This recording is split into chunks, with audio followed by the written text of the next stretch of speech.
நான் குறை உள்ளவன் தான். என் குறை நான் இயேசுவை சந்திப்பதையோ பார்ப்பதையோ நான் தடுக்க அனுமதி கொடுக்க மாட்டேன்.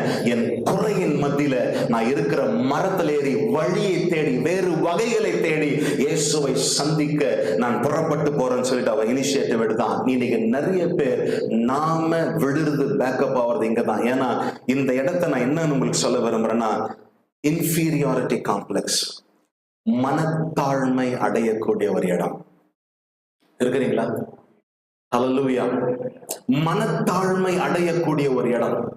ஒரு ஆர்வத்தோடு கூட பணம் இருக்கு, எல்லாம் இருக்கு, ஆனா கடந்து வருகிற ஒரு நபர் யோசித்து பாருங்க, ஒரு பெரிய ஜனக்கூட்டம், அந்த பெரிய ஜனக்கூட்டத்தின் மத்தியில் எகிரி எகிரி இயேசுவை பார்க்கணும்னு நினைக்கிறாரு.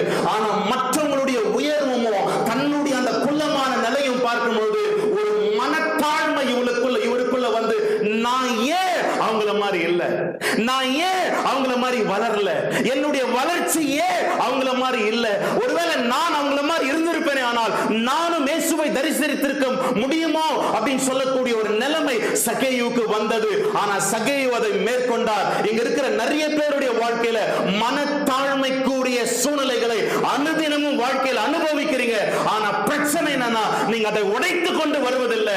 அந்த மனத்தாழ்மையில உடைஞ்சு உட்கார்றீங்களே தவிர அந்த மனத்தாழ்மையிலிருந்து உடைச்சு வெளியே வர மாட்டேன் இருக்கிறீங்க. இதை கர்த்தர் சொல்றாரு, பிள்ளைகளை, இந்த இயேசு சகேயுவை தான் சந்திக்க வந்தார். இந்த இயேசு உன்னை சந்திக்க வந்திருக்கிறார். உன் வாழ்க்கையில சூழ்நிலைகளை மாற்ற வல்லவராக இருக்கிறார். உன் குறையை நிறைவேற்ற அவரால் முடியும். ஆனா நீ உன் மனத்தாழ்மையில உட்காரும் பொழுது இயேசு உனக்காக கிரியை செய்ய முடியாது.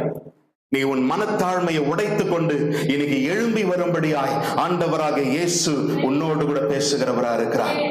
ஆமென்.